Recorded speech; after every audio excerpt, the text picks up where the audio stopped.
and I also thank for den Labus and my old friend Jan Stempel, Professor Stempel, for the greeting here.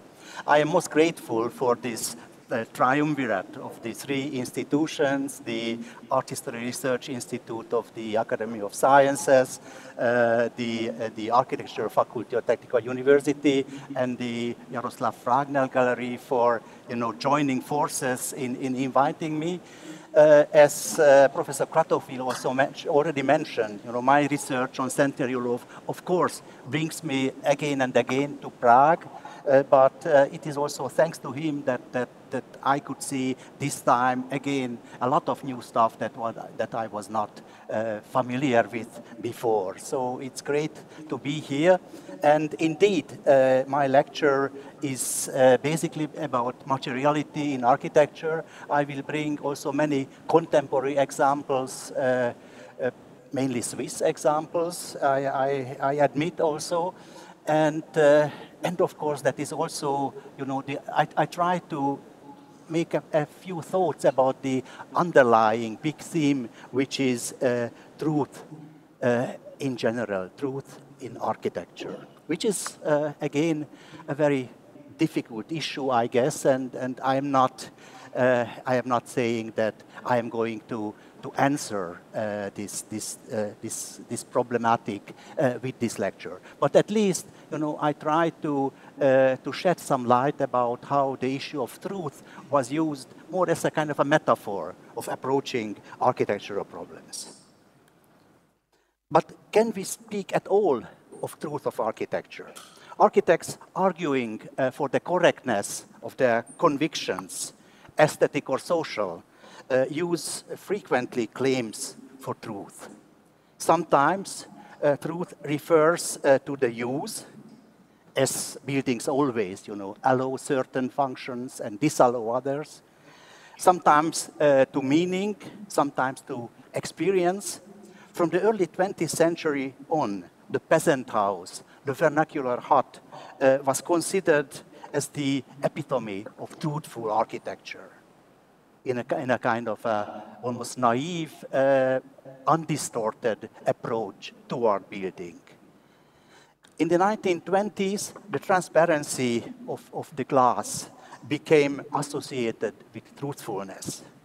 Here I just remind you, in this case, Mies van der Rohe quoting Thomas Aquinas, pulchritudo est splendor veritatis, beauty is the splendor of truth. And he was consciously or otherwise referring here to the scholastic aesthetics of Plotin and the Neoplatonists.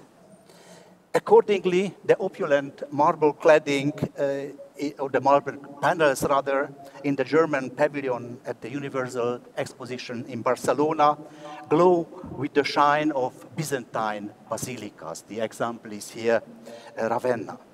But like always, it is the authority of the architect that wants you to accept such claims for truth. They also belong to the mythology of modern architecture. Nowadays, as revelations about the, let's say, ethical shortcomings of architects like Adolf Loos or Le Corbusier tickle the public interest, truth is also connected to the personal integrity, to the authenticity of the architect. Is it then easier to speak about non-truth in architecture? Of course, on the level of actual buildings, it is impossible to speak about architectural lies. But we can say that trompe-l'œil decorations, like in this case, painted doors or domes, are deceptions. But still, the built body of architecture is sound, and the assembly of materials attempts no deception, only the painted decoration. But how about architectural fictions? Representations of buildings that doesn't exist. Architects are increasingly interested in working with artists who are assembling images by collaging parts of real buildings with digital means, like Philipp Scherer and Roger Bolzhauser. Scherer studied, it is on the right-hand side, studied architecture in Lausanne, and after working in the office of Herzog and de Meuron, in 2007 he started to make what he calls Bilderbauten, image buildings. These buildings have compact forms, but they are, of course, non-existing. They are collages made by using the same kind of digital rendering technology that made the visual representations of the office of Herzog and de Meuron so appealing. Scherer's images could be regarded as a critique of spectacular architectural renderings, but in this lecture I am more interested in the obvious tension between reality and fiction, of truth and lie, if you want. The way Scherer presents his Bilderbauten reminds me very much of the typological tables of Bernd and Hilla Becher, the German photographers of new objectivity, a very sober, seemingly analytical approach. An early master of this lineage was Karl Blossfeld, whose photographs of plants from the 1920s inspired Scherer to create his own Naturmort series on the right-hand side, computer-generated forms whose surface is laced with an ornamentation, but somehow appear more as a decorative layer, arbitrary, not shaped by the same kind of organic force than the fine veins of the leaves. And it is here where lie turns somehow into truth.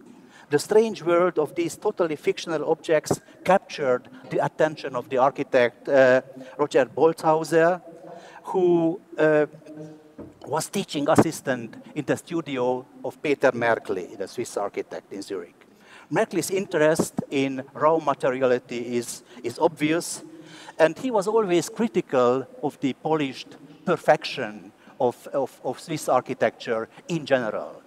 So he was very consciously working with details that were very raw, imperfect, and there was a big debate about this, because architects like Olgiati and so on, they insisted that after removing the shuttering, removing the formwork of the concrete, it must be perfect. He started to sue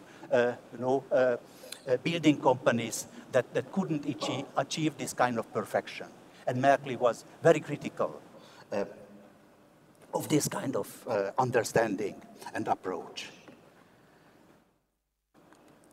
The two, Scherer, the architect, artist of the Bilderbauten, and Roger Boltzhauser, who is working with kind of new ecological materials like rammed earth, they started to cooperate, and they cooperated indeed in designing the Oceaneum project, an aquarium in the Basel Zoo. They imagined the volume as a piece cut from a sedimented earthen mass. So you see here on the left-hand side the computer rendering, and on the right-hand side a digital work by Scherer that was inspired by such photographs, like in this case Bas Prinsen, a photograph of Dendera in Egypt.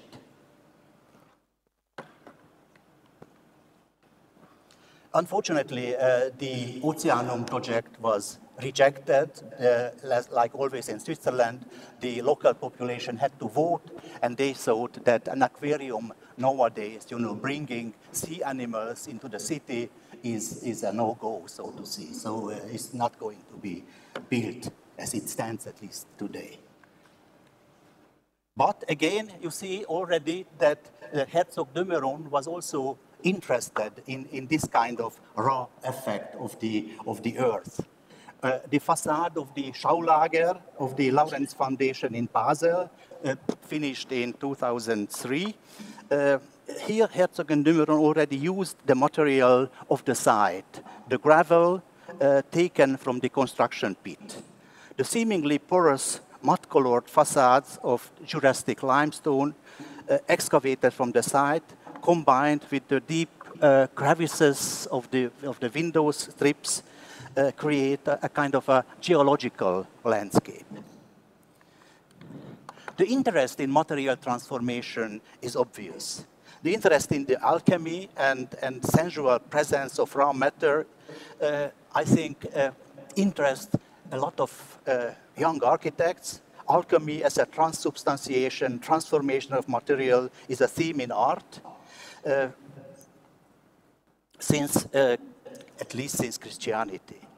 This is a medieval painting on the left from a church in Porto, in Portugal. But they are much more recent examples for kind of this transformation of material, like wine and blood in this case, of course.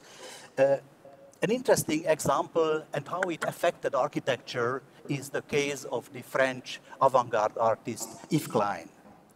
In February 1961, Yves Klein undertook a pilgrimage to the small Umbrian town of Cascia near Perugia in order to present a votive offering to Santa Rita di Cascia, the patron saint of his family.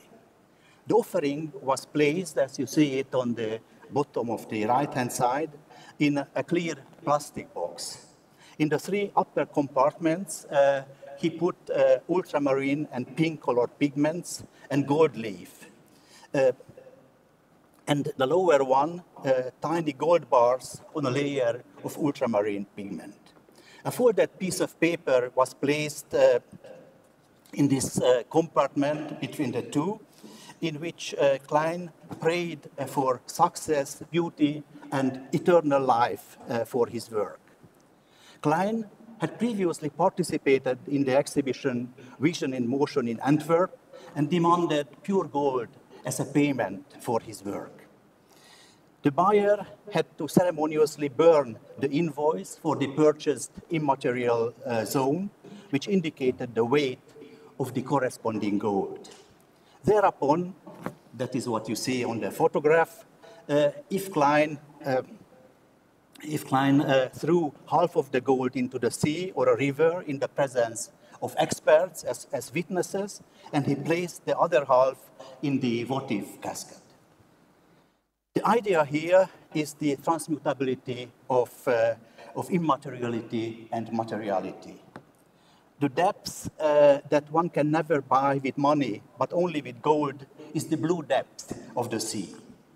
And Herzog and de Meuron very consciously chose the ultramarine blue of Yves Klein as the color of the huge triangle of the Barcelona Forum, built 2004, which stands at the very point where the big Avenida Diagonal in Barcelona meets the Mediterranean shoreline. This is a surface where the earthen haptic and such weight that the blue sprayed concrete volume with its glazed cracks floats surreally over the golden and silver reflections and highlights its hollowed out base.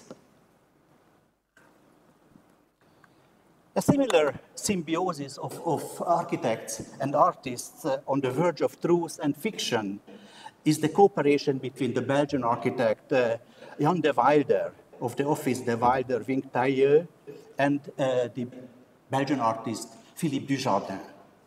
The name of the game here is bricolage, a notion developed by the structuralist ethnologist Claude Lévi-Strauss to describe the workings of the so-called savage mind. As Dujardin, and this is of course the kind of almost a typical Belgian site, you know, the city with this kind of firewalls out of brick and asbestos sheets. But in this case, of course, this is again a fiction. This is collaged out of other images. And as Dujardin assembles his quasi-architectural images, De Wilder puts his own houses together. But he leaves, as you see, scaffolding struts in the shell of the existing building. It is the raw materiality of the construction site that he associates, in the sense, with truth, with a certain, at least with a certain closeness to reality. A quality that we miss in the Polish world of customer culture. You see here two examples. The one is a store, the Twiggy store in Ghent, which is, he removed part of the existing building, and in that way we have this very, very interesting and very surreal side of a space that we can hardly, really judge what is reality, what is fiction, what is a window, and there is a kind of a dizzying reality that is in front of our eyes. But also other architects work very consciously with this kind of contrast. The three rough, seemingly damaged brick pillars in the main courtyard of Eduardo Soto de Mora's laboratory building on the Novartis Campus in Basel, Switzerland. It was built in 2012. And the damage to the pillars is, of course, intentional. They invited the Portuguese artist Pedro Cabrita Reis to chip off the outer skin of the brick stele to make the inner structure of the material appear. The inner structure may remind us of man, or rather female-made fabric. I have here kind of a comparison between a Bauhaus textile and the surface of the brick stele. And the artwork shatters the aseptic atmosphere of the perfectly executed laboratory building and renders the physical work involved in the production process visible. At the same time, the layered structure of the big masonry is also a reference to the geological fabric of the earth. Just remember the photograph of Bas Prinsen from Dendera. This ambiguity, however, seemed to vanish in the image of the ruin, where transitoriness unites the geological and the man-made. The interaction between the dirty realism of the brick stele and the perfect finish of the building is telling us something about the messy truth of the underlying labor. In architecture, even the very latest mechanical production processes seem unable to produce more than apparently archaic amorphous masses of matter. It is exemplified by the products of the remote material deposition process developed by Gramazio Kohler architects. A computer-controlled shooting device hurls clay projectiles toward predetermined spatial positions where the projectiles should heap up to create a wall. The structure is continually measured as it rises, and the control mechanism is adapted accordingly. In this way, digital technologies are paradoxically result in a primary, very iconoclastic, very ontological, let's say, materiality. Launching devices transfer materials to a pile which appears excessively thrown together despite the precision of the shooting technology. But let's start at the beginning, meaning the discourse on truth in architecture.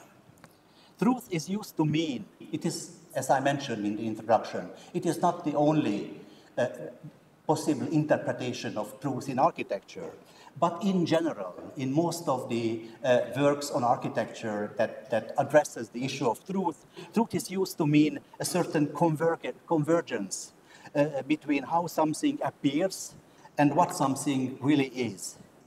So that appearance shows what it is without the disassembling, dissembling or hiding. Truth as an authenticity or genuineness. It is this sense of truth that has most often been taken to be involved in architectural discourse. The birth of the idea of truth to materials in architecture is associated with the name of the Venetian Franciscan priest Carlo Lodoli. Lodoli wanted to, he lived in the last decade of the 17th and the first half of the 18th century. He wanted to return architecture to its true fundamentals, as it were. Representation is a key word in his theory. Nothing should be visible in architecture that fails to correspond with the truth. He criticized buildings that are, quote, built of stone and appear to be wood, like the Greek temples. And he asked, why should stone not be stone, wood not be wood? Why shouldn't everything be that which it is and not something else? Nothing is more vulgar than striving to ensure that a material appears not to be itself, but something different. This is a constant masquerade, a permanent deception. Only if form, construction, and decoration are derived from the, quote, the nature and essence of the material, can one build in an architecturally rational manner. Even his friends describes Laudol's demand as terrible, because his radical rationalism would have undermined the authority of Vitruvius by showing that he violated the doctrine of truth to materials with his notion of the timber origins of the Greek temple. Laudol's linking of truth and the visibility of building materials meant that reason and architectural morality had finally become inseparable from the question of relationship between structure and surface. Laudol's argument was developed further by the English architect Augustus Welby Pugin. In his book, True Principles, that was published in 1841, Pugin sharply attacked the dishonesty of the architecture of the time. The use and treatment of structural elements such as beams in classicist architecture reveal the origin of the model in timber architecture. Again, the same critique that we just heard. And medieval Gothic, on the other hand, uses stone in line with its properties. Pugin criticized plaster as an expression of falsehood and of the moral decay of his time.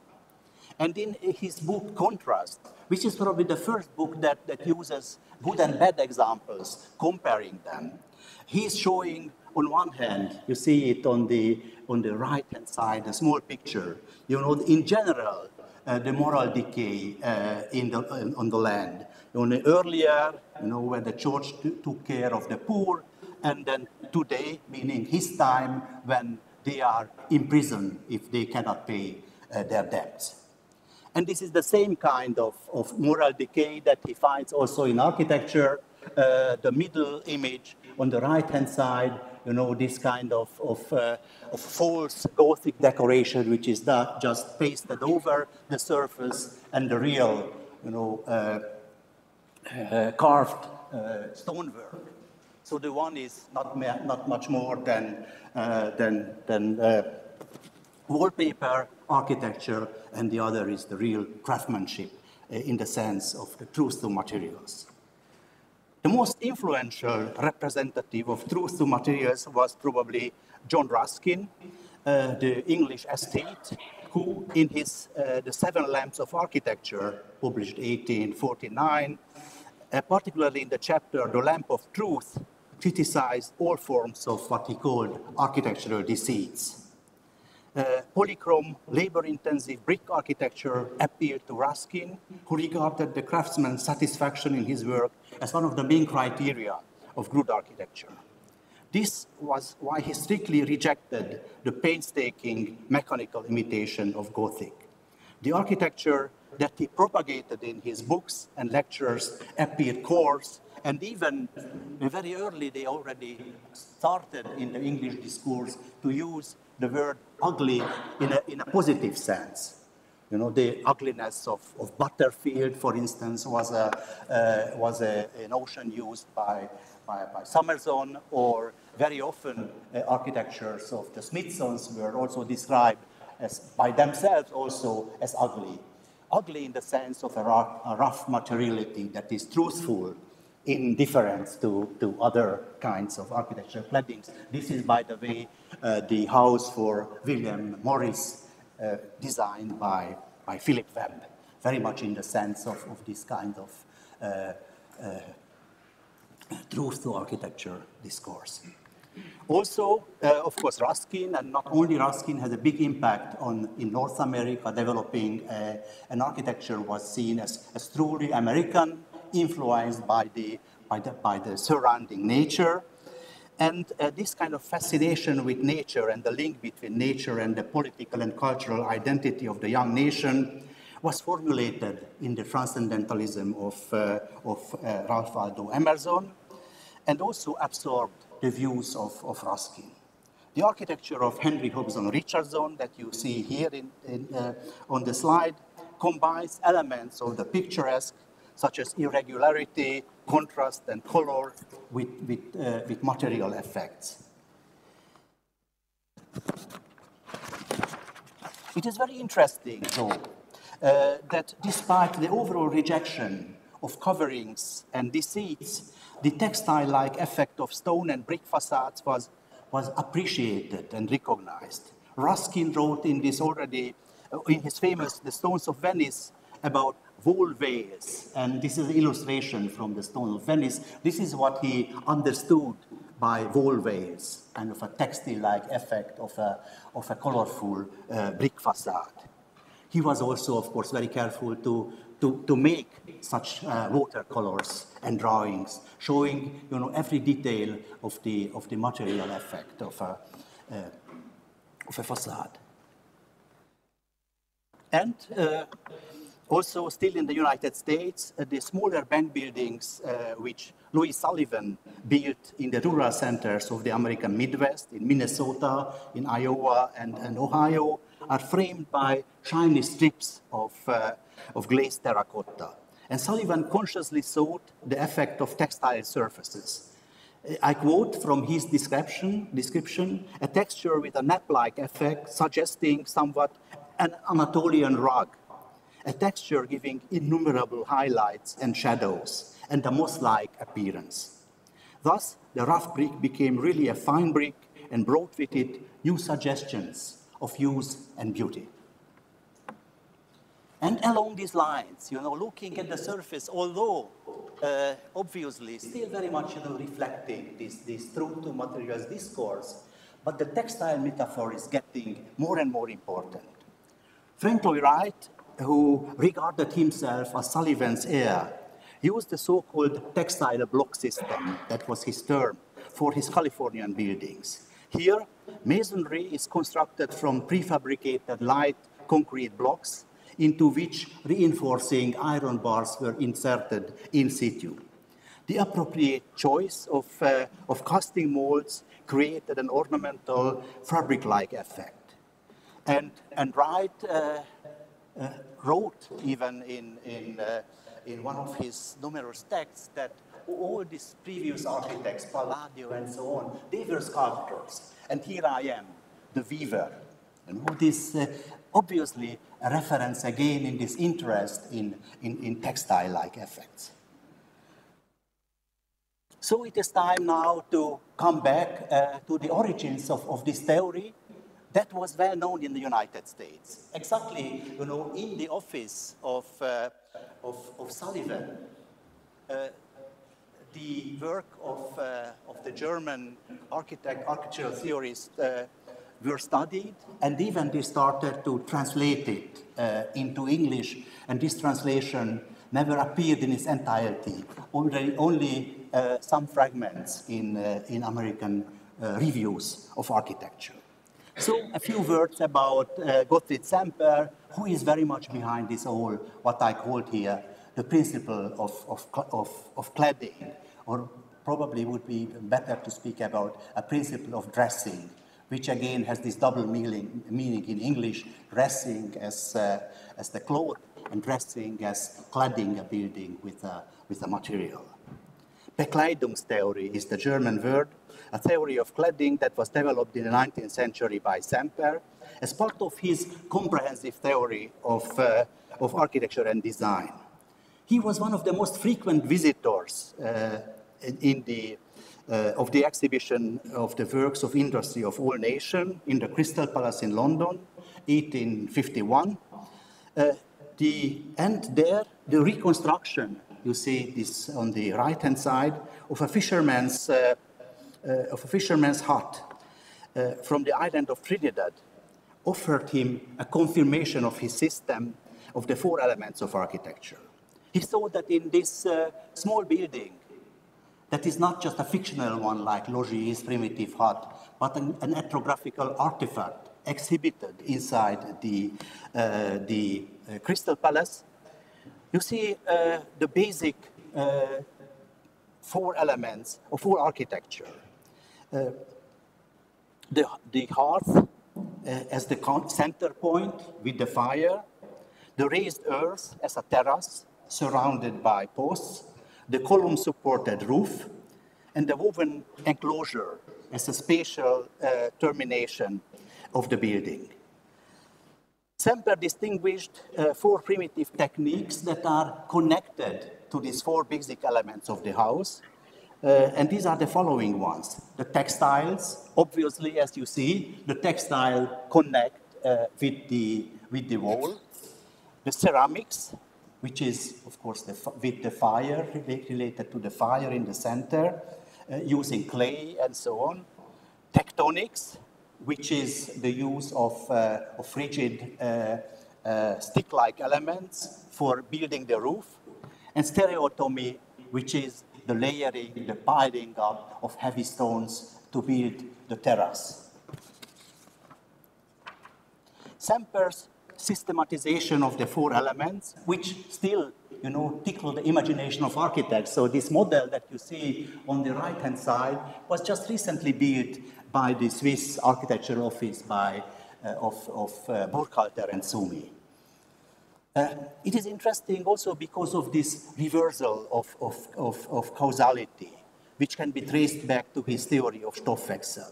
Although each technology is connected to a material out of which it was born, like tectonics and timber, as I mentioned, the technical forms later became estranged from the origins as soon as they come into contact with new materials and technologies in a new environment.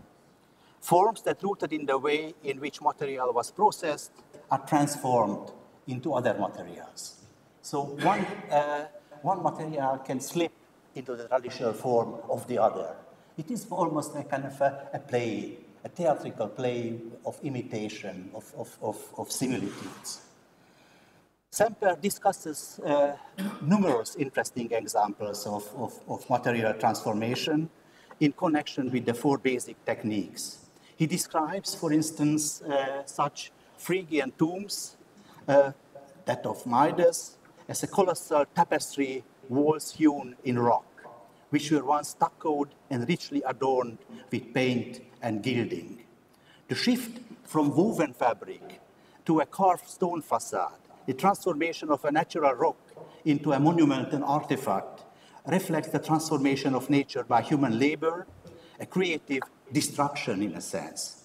According to Sempera, the original materiality must be annihilated, destroyed, in order to be imbued by memory and to become a meaningful object that in turn transforms society.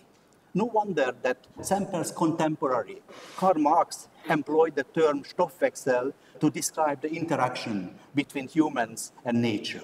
In this material change of the natural environment, social relations are involved, and as a result, both nature and society will be transformed. The newly produced entities reflect the historic processes of their making. Stoffwechsel has a trajectory, a time arrow, let's say.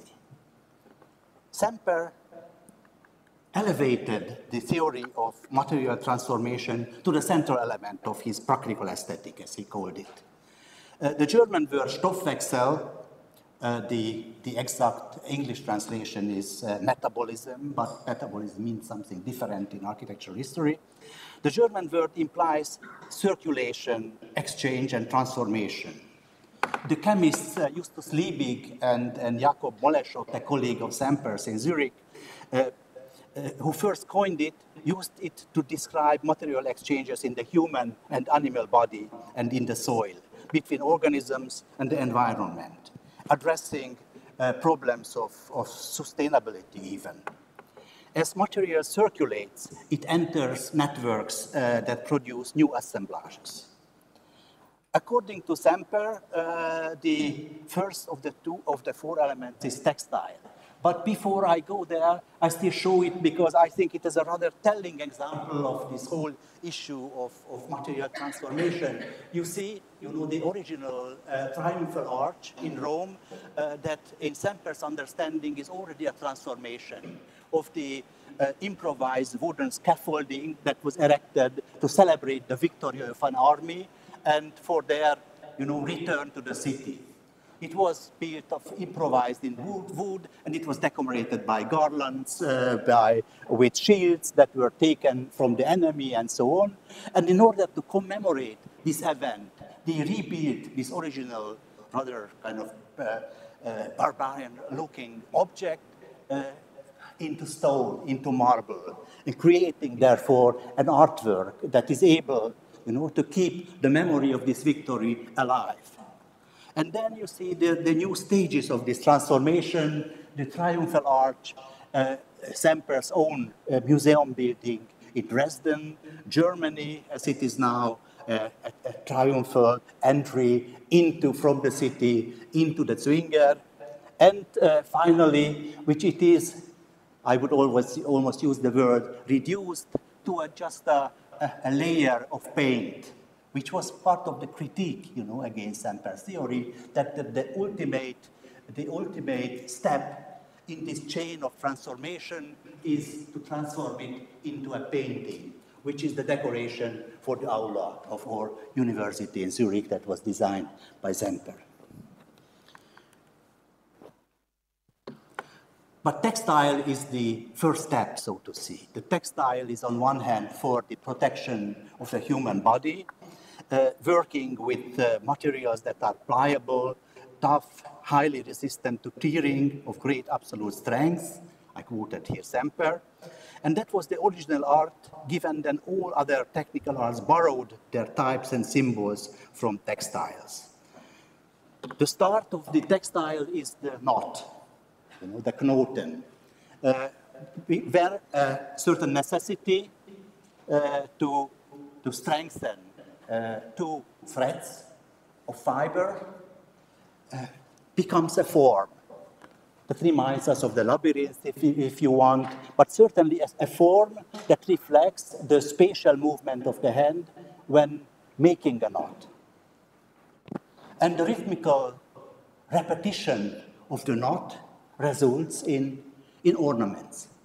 So you see here some illustrations, or at least one plate from Sempera's Der Stil, when he's showing a ceiling where the textile origin is again reflected in the color treatment and the ornamentation. Sempera's own architecture, it is very much still a 19th century historicist architecture, but the north facade of the ETH or university, where unfortunately the architecture has been expelled, but in any case, it is again covered with a very much kind of textile-like and fine graffito decoration.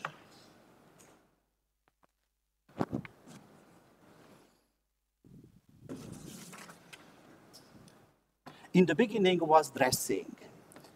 This concise sentence by Adolf Loos, published on the 4th September 1898 in the newspaper Neue Freie Presse, must have appeared to his readers like opening a new history of the creation of architecture. At first glance, it may appear surprising that Loos, a very sharp-toned critique of the superfluous in architecture, appropriated Sempera's theory of dressing. The human being seeks protection from weather, which explains why the covering is the oldest architectural detail, which was originally made out of animal skins or textile products, writes Loos. The textile walls require a structural frame to hold them in the correct place. To invent this frame is the architect's second task. So the tectonic, so to see, is only the second step. And first comes the definition of the surface because of its, let's say, sensual effects. Hence, the principle of dressing means beginning with the space as the content of architecture, and space is defined by its surfaces. The principle of dressing sought to focus attention not on ornament, but on that layer in the order of things which architecture spreads out between the outside world and the skin. A texture produced by human intelligence and work, which gives pleasure both to the eyes and the hand. Laws sees the coherence of a work in the ethical relationship between inside and outside, which includes the question of clothing. And today, which is the right-hand slide, the fashion designer Albert Kriemler refers to Adolf Loos when designing clothes. I quote him, "I have to feel the fabric before I make drawings, just like Loos had to choose between lemon and cherry wood, walnut and mahogany. This differentiation in the use of materials connects me with Loos. Loos's greatness has to do with sensual qualities up to his own dressing."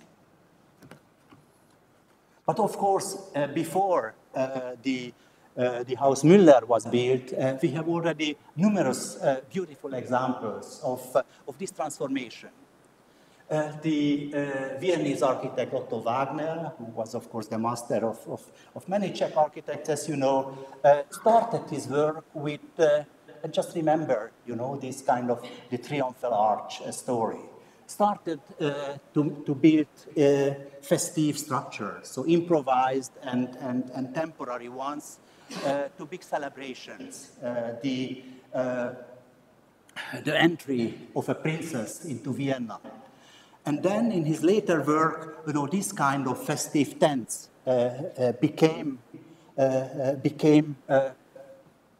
realized of solid materials, like the so-called Hofpavilion, the court pavilion of the urban railway system in Vienna, kind of like a big tent hovering over the rails of the train. And also the interior imitates the interior of a tent.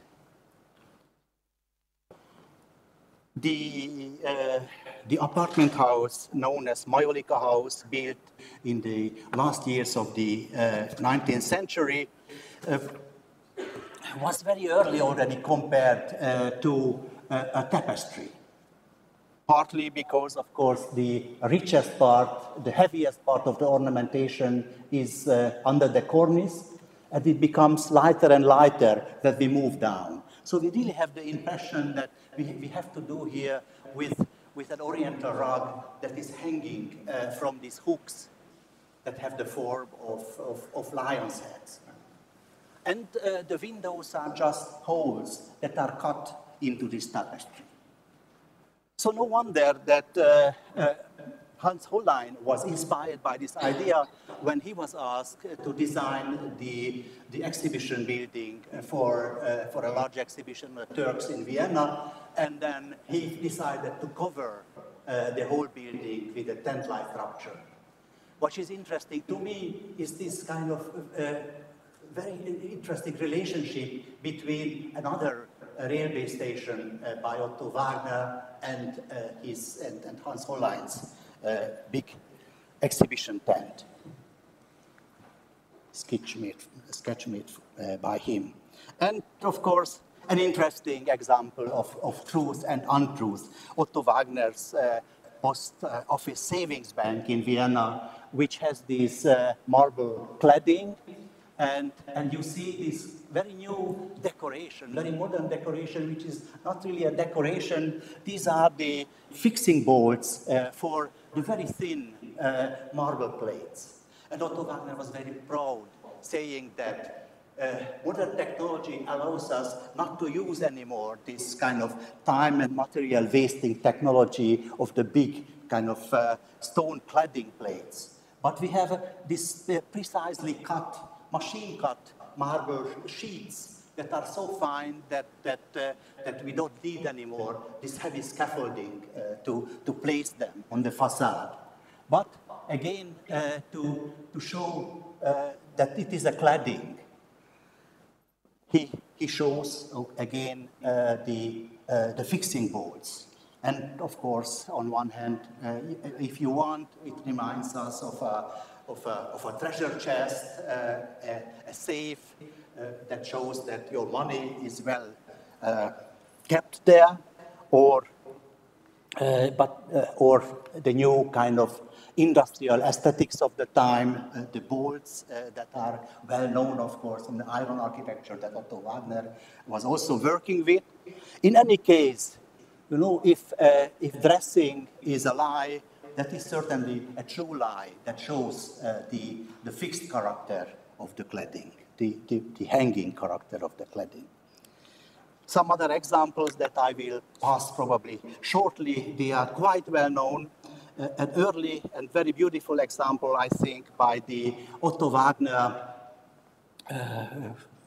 co-worker, colleague, Max Fabiani, an architect from the Karst region, on the Slovenian-Italian border today. And he built this apartment and house with a furniture store on the ground floor, and it is clad with shiny ceramic tiles from the Zsolnay factory in Hungary. And it is certainly, again, a reference to, if you want, to the Orient. But first, of course, first comes Venice, where the Orient is kind of filtered and transmitted. The Palazzo Ducale, a very similar kind of textile facade that again seemed to hover, you know, like a veil over the lagoon.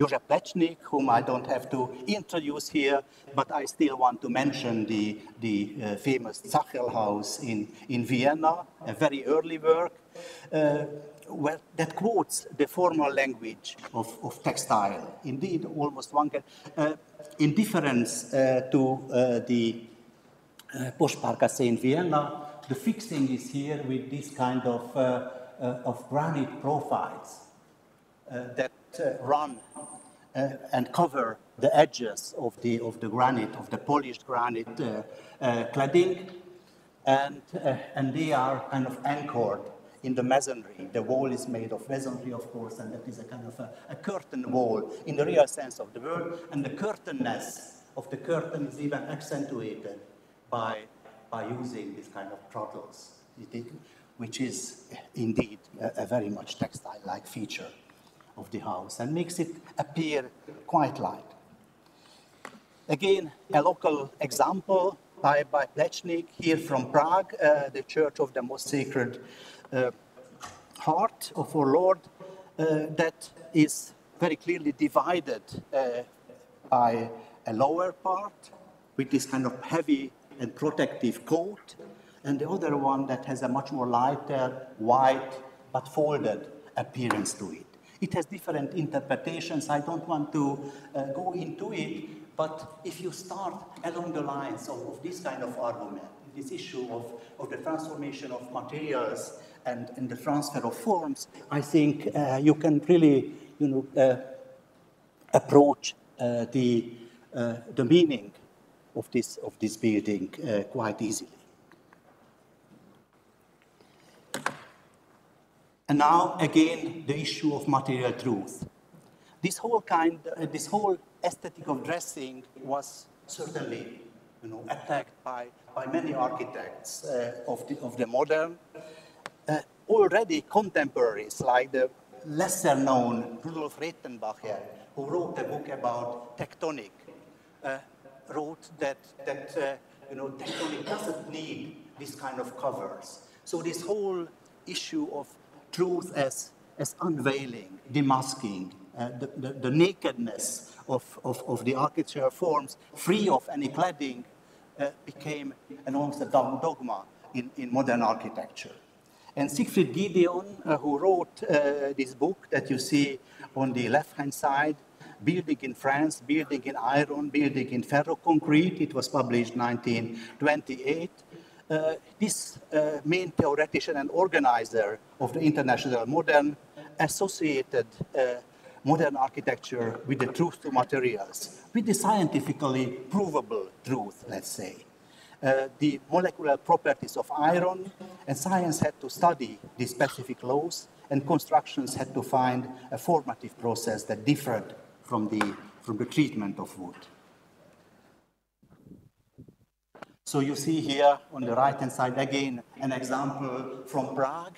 Again, this kind of concrete constructions that were examples that where you show the naked truth, so to see, without any covering or cladding. Gideon, in his book, uses very many similar examples from France, of course, since the topic of the book is about new French architecture. And a very, I think, quite funny example for this discourse on the truth of architecture is the speaking building material that can best explain its own identity. And this is a quote from Louis Kahn, when he lets the brick telling him how he wants to be laid.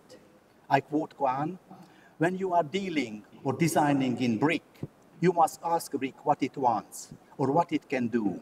And if you ask brick what it wants, it will say, well, I like an arch. And then you say, but arches are difficult to make. They cost more money. I think you can use concrete across your opening equally well. But the brick says, oh, I know you are right, but you know, if you ask me what I like an arch.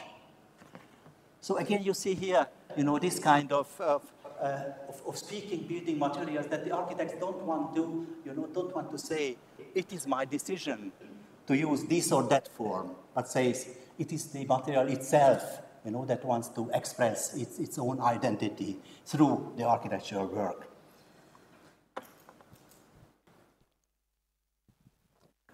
And it was, again, I make a big jump here, because the issue of elasticity was something that started to disturb this issue of material truth. What is the real identity of concrete? Of course, that was a question what different architects answered differently. Already Sempera, in his Der Stil, was dealing with caoutchouc, a new material that was first introduced at that time. And caoutchouc for Sempera was something that he could very well, you know, place into his system of the four elements. But many other architects, much later even, in the 1930s, 1940s, were still, you know, thinking about the impossibility of working with materials like plaster, that are materials indecent. The German, the Hamburg architect, Fritz Schumacher, was speaking about plaster as an immoral architecture because it has no resistance against, you know, capricious ideas, unlike brick, of course. And the probably lesser-known architect Hans Wippert expressed his doubts about easily shapeable materials when he spoke in the 1952 Darmstadt Symposium. He wrote, he said, the world of materials has been expanded infinitely. When our understanding of the truth to materials was based on the characteristics of iron and wood, then these materials offered very specific characteristics which we learned to deal with. Now, however, we are confronted by materials that no longer have this sort of character. These new materials are submissive to us in a way that we have never known before. They are plastic materials that simply no longer say, I am like this and you, designer, manufacturer, must see how you can deal with me. These new materials say, please give me a little this or a touch of that, and I will do what you want. Our task is to confidently master materials in a way that we have never done before, and this is a task on a scale for which we feel completely unprepared. So the problem was that he cannot pretend anymore that it is the material that guides his hand. But with these new materials, you know, the possibilities are wide open, and we cannot speak anymore about a certain material identity. It was recognized quite, at least at the latest, in the 1990s, when, for instance, the already mentioned architect Christian Sumi started to build in a way to show that the dogma of the truth to materials is wrong. He wrote in a special issue of Daedalus, probably you are not familiar anymore with this, at that time in the 1990s, very important architectural journal. He wrote that new architects like Bruno Reichlin pulled the entire prudish modernist machinery of legitimation from the moralizing swamp of the so-called truth to materials. As a result of this, one could have an entirely different posture regarding modernism and constructional transposition. So to say, to refute this whole truth to materials dogma, he started to build in a sense that he used an array of different materials, wood, iron, but he treated them that they all look the same. For instance, here on the facade of this extension to the Zürichberg Hotel in Zurich.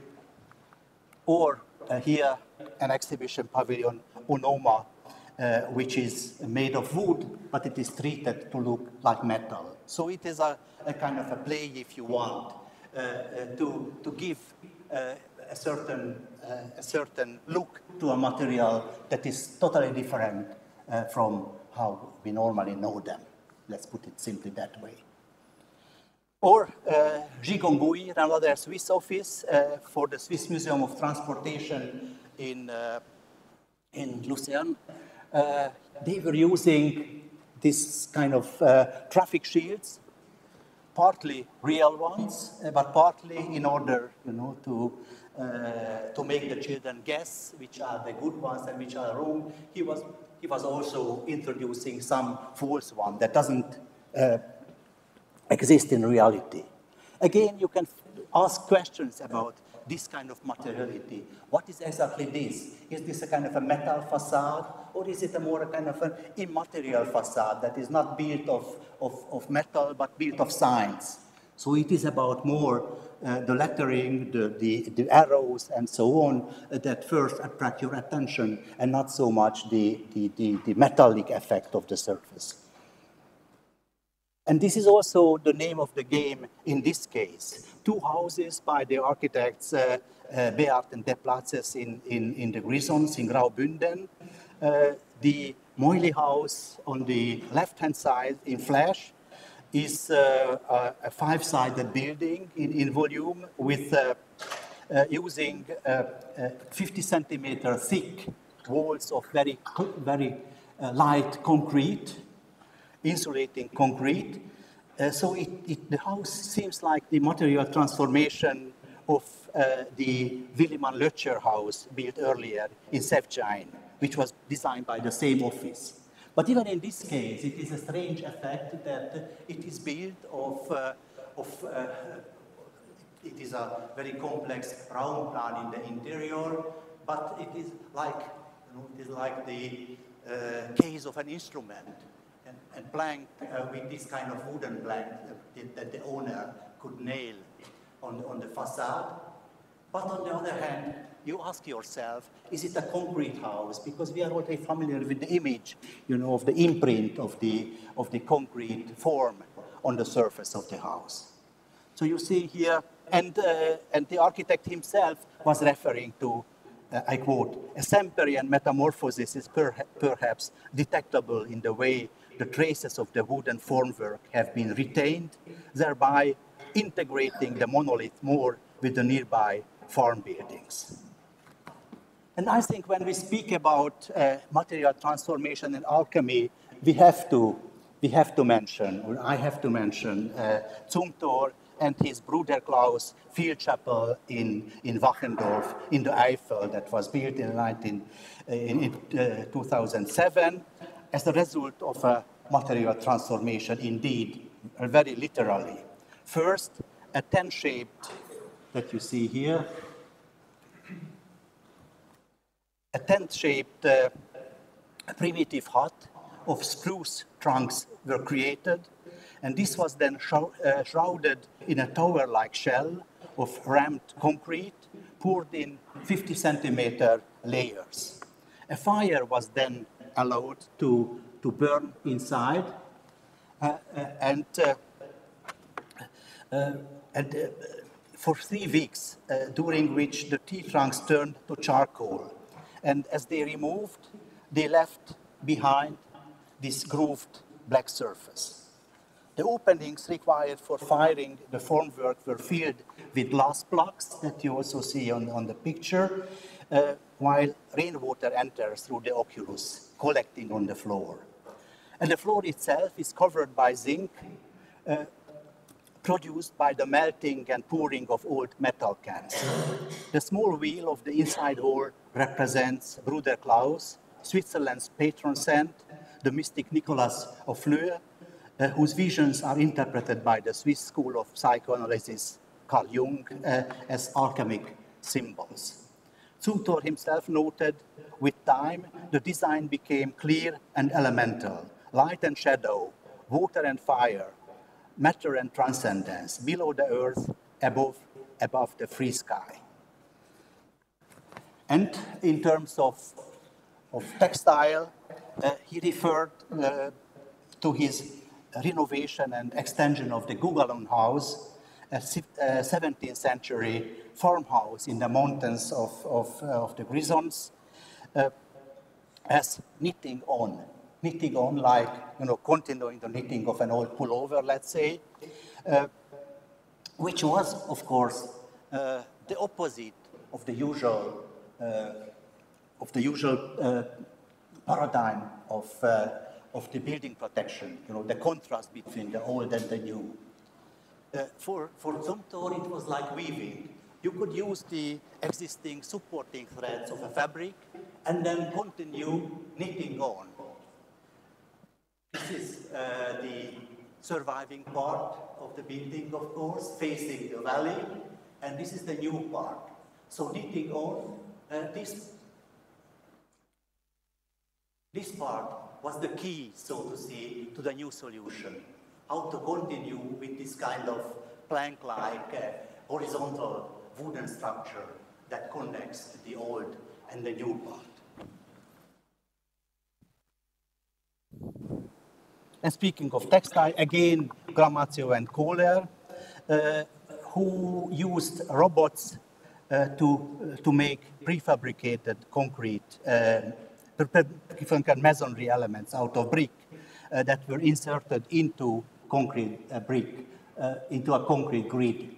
So this is Beaten de Platzes again, a winery building in the Grisons, at the infill between the framed elements, which is a kind of a prefabricated, as I mentioned, brick structure that has this lightness in the interior. And if you want more examples of that, the Novartis Campus by Roger Dina, Helmut Federle, and Gerold Wiederin.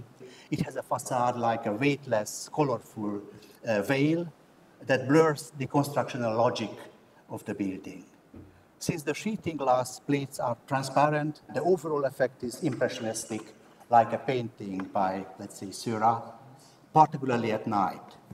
Helmut Federle, the Austrian artist who designed the facade, studied the textile-like compositions of Josef Albers, and like Albers, geometrical patterns of pre-Columbian pottery and woven textile.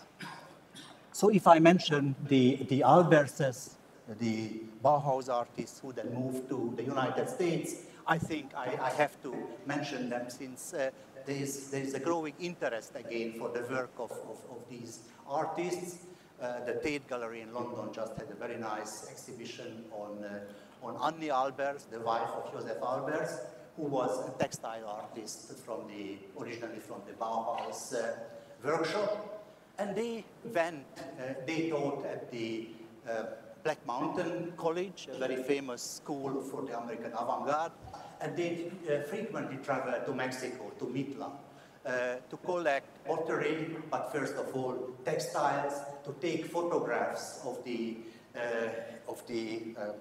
pre-Columbian monuments, and make proposals for big surfaces, for instance, that were realized for Harvard University and other schools in the United States. This is now, I'm coming to an end, how we try to work along those lines. In this spring, I was part of a seminar that was called Weaving, Scripting, Writing. The Alberses were very important for us, and the students started first visiting textile manufacturers and very simple, weaving devices in Sangaden and around. So on the very first days, they started to make their own textiles that were, I must say, very beautiful, and also to work. It is not their work in this case, but this is by Annie Albers, and this is by the artist Laurie Anderson, who was making cuttings from two newspapers, the New York Times and the China Times, and weaving the two together. And this is using a typewriter and creating a textile-like surface. So then the same students and teachers from the studio of Tom Emerson, but Emerson himself was not part of it, but more Guillaume Botany-Gerard that I was working with. They designed a building for archaeologists and kids, as they called it, in Peru. This is a kind of an intermediary site to preserve the found fragments here, that kids also would visit them before moving them into a museum. And this is then how the whole building was woven together, by elements. So it is extremely light and indeed the result of a kind of a huge weaving stool. And probably the final images to show that doesn't mean, of course, that it is now a textile and architecture of cladding that is kind of winning this whole debate. Just in the neighborhood where I live in Zurich, this building was realized. It is a finished building and reminds me very much of this Bilderbauten for Philipp Scherer that you are already familiar with. But the roughness of the overall effect is certainly something that the architects were looking for. The concrete, very much in the sense of Merkel's examples, and also the way, how it is built. I'm not sure that the architects would, Fuhrmann and Hechler, would use the term truth to materials, but they are certainly working with the same kind of aesthetics, the roughness, if you want, the dirty realism of the previous examples. So this is my final image, a painting by Sandro Botticelli, The Calumny of Apelles, which is a kind of a legend. When first the daughter of Zeus, Aletheia, the goddess of truth, she was modeled first by Prometheus out of clay. But at the same time, Doles, the figure of deceit, made a similar figure that looked exactly like the figure of truth, but he didn't have enough clay to finish it, so it had no feet. And then Prometheus himself, wondered about this and wanted them to come alive. And both came alive, but Aletheia, the goddess of truth, Nuda Veritas, could freely move, but the other, having no feet, was kind of staying on ground. So what I wanted to show probably with this example, that the nakedness of truth became, after it, kind of a metaphor for architecture. It is certainly looking from our contemporary position, we can certainly not defend the paradigm of nuda veritas, that it is the naked construction that has to do with truth, and cladding is untruth. It is much more this kind of interplay that I wanted to show between masking and unmasking, between veiling and unveiling, that brings us probably closer, even if not to truth, but to understand something about architecture's working.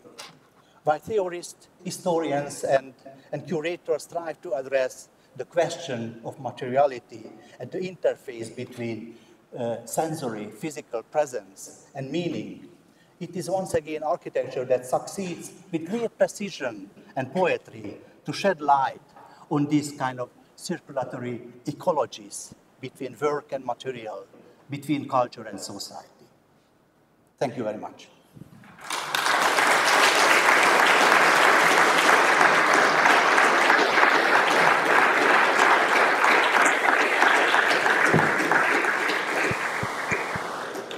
Thank you very much for really interesting lecture. And we have still some time for questions and discussions, so don't hesitate to ask. Možná je také český, kdo by si netroufal, pokusím se přeložit, ale pan professor Švácha, my colleague Švácha will have the start. Ákos, you undoubtedly know famous essay by Kenneth Frampton, Minimal Moralia, about contemporary Swiss architecture. And there is a very interesting differentiation between ontical architecture of Peter Zumthor, the ontical materiality in architecture, and scenographical architecture of Herzog and Demeron or Burkhalter and Sumi. What's your opinion on this difference? Thank you for this question, and I think it is an important question because well, put it shortly, I disagree with Frampton's position there. And I think that I could even exchange with him at a certain point when he gave a lecture and made his well-known critical point that today in this kind of media society, it is everything about theatricality, it is everything about scenography, and that is somehow endangers the architecture. And unfortunately, he was even mentioning Gottfrieda Sempera as one of his key weaknesses in this. And on the other hand, of course, at that time, Sempera was not really translated except a few writings into English. So I think, on this basis, he argued that Sempera would be, again, something that shows that theatricality in architecture is false, to put it and in reality, Sempera was writing about the theater as the most important kind of parallel for architecture, because it's about exactly this kind of transformation.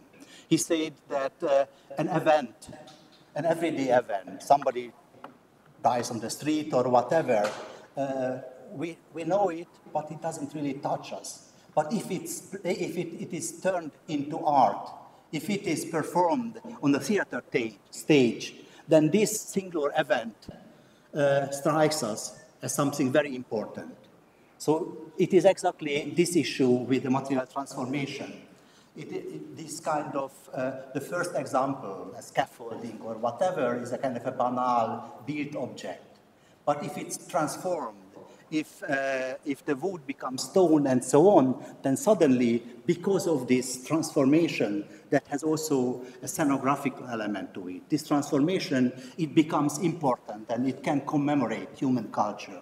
So it kind of enters this whole process of memory, culture, and so on. So I think this would be my point, that in this I really like not only as person, but I think Sempera is a very important thinker. But in this very issue, he was not right. Jana Ticha. Thank you. Well, my question will touch on a similar theme, although it's not based on that Frampton's distinction. All the time you were talking, I was thinking about the truth to material, that in that sense that there might be two kinds of truth, but a truth of material, a kind of tectonic truth and a kind of psychological truth. Psychological truth. And now I think today with all those claddings, material claddings everywhere, it seems that this psychological materiality is very important, that people need to feel the material to experience it. And I wonder if you would perhaps agree with such distinction, or what are your, perhaps if you have some thoughts to that theme, perhaps it's something like materiality, literal and phenomenal. I'm not sure about that, but I think there might be something of the sort. Yes, probably just a short reference to Karl Bötticher, who was a very important theoretician of tectonics. And for him, each and every form had two aspects. On one hand, the performative form, that was the pure structural form, and then the necessity that probably you refer to when speaking of the psychological form, that makes this form of necessity readable, understandable, to fix it to our sensorium, because otherwise we couldn't really interpret, we couldn't understand a structure if it wouldn't have this kind of aspect. Now, I think that there was a very interesting kind of simplification of this theory, because for Bötticher, these two parts were really aspects, but not two. But it was not about, you know, a core form and a cladding out of it, because when it was interpreted as something like that, then everybody, you know, every modern architect wanted, why not remove this cladding and have the core form? But in this original theory, I just repeat it very quickly, it was not something that was materially, you know, separate, but it was two aspects of the same form. One that performed, and the necessity to make some adjustments. It's not necessarily, you know, a cladding, but make some fine optical adjustments to this form, like in the case of the well-known, you know, Greek columns, the entasis and so on. Make some fine adjustments in order, you know, to make this form appealing to our eyes. To understand how it works, you know, like it were a kind of an elastic mass. So in the case of the entasis, it is not a surplus layer on a cylinder, but it is a kind of a reworking of the whole element. Another question, please. May I have also one question? Yes. Concerning the materiality of architecture. And I think that you have touched the question at the end of your book.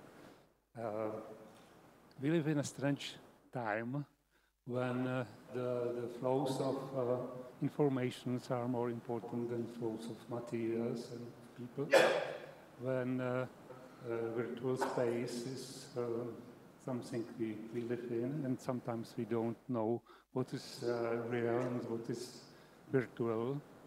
I was not sure.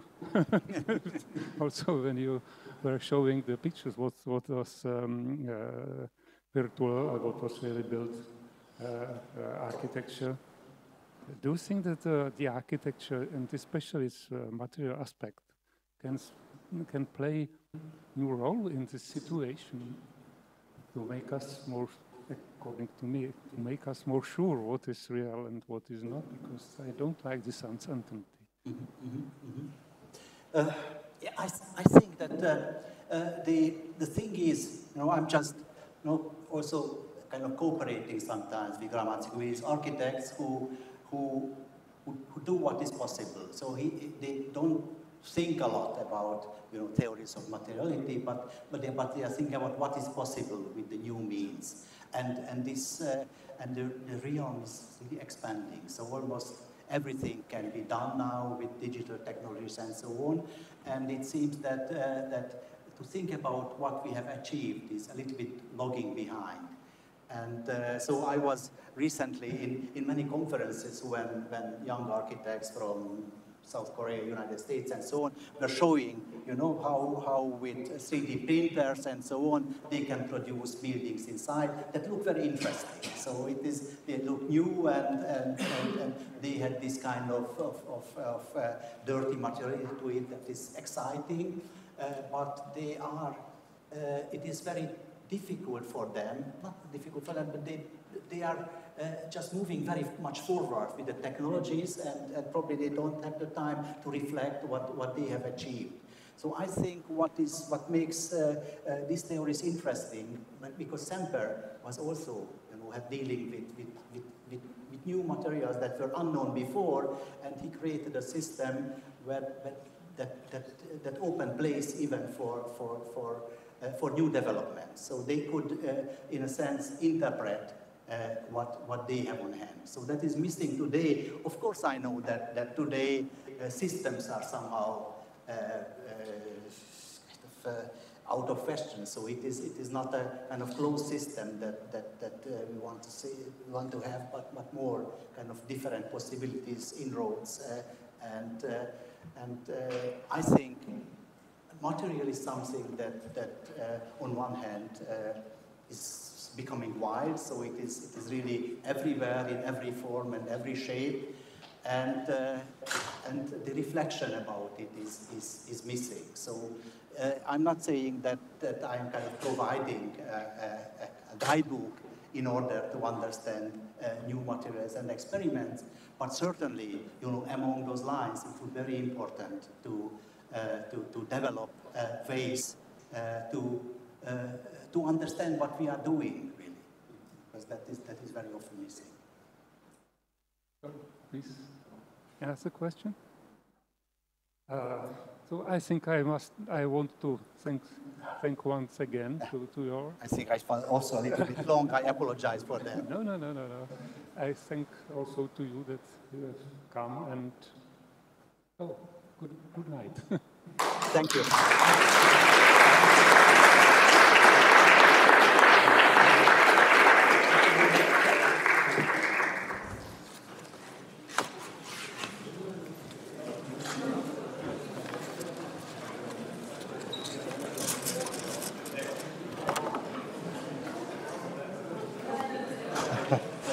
Nagyon jó.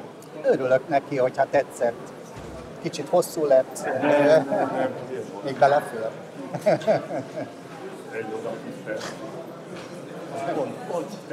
Na hát, örülök neki.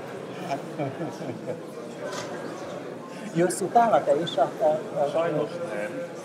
Azért nem, mert problémám van a gyomrommal, és inkább nem tudom. Na hát Herbert, feleségem is ott, együtt jöttünk, de ő is megfázott most hirtelen, és ő is azt mondta, hogy inkább otthon marad és kiheverni. Érdekes dolog történt. A Miroszlavsik, aki tanít. Persze. Most így tanít. Tudom azt is. Nálatok? Nem, akadémiában. És a feleségem tanít vele. Ő tervező, és akkor ő úgy gondolt, hogy most az a teória, hogy nem a hálók fontosak, hanem az, ami körülöttem. Hát tulajdonképpen igaza van, és hát nagyon sokan, ugye, beleértve még olyanok is, akik ilyen ikonikus épületeket terveztek, mint kórház, és most megpróbáljuk mondani, hogy fontosabb az, hogy a meglevővel építsünk, nem ahelyett, hogy új objektumokat tegyünk bele. Úgyhogy azt hiszem, hogy ez a fajta gondolkodásnak tényleg van jelenleg fontossága. Pláne hát egy olyan város, mint Prága, ugye, ahol már alig van hely igazán újnak, hát legalábbis ami a belvárost illeti, mert különben ebbe a scrollba még biztosan lesz sok lehetőséget vele illeszteni meg objektumot, de itt bent pedig tényleg sokszor meglevő struktúrákkal kell csinálni valamit. De hát arra nagyon kíváncsi lennék egyszer majd, hogyha majd legközelebb itt vagyok, akkor azt elmondhatom, hogy itt történik. És hát gratulálok a munkáidhoz, mert az meg fantasztikus, hogy milyen szépek és mennyire. Nem, komolyan mondom.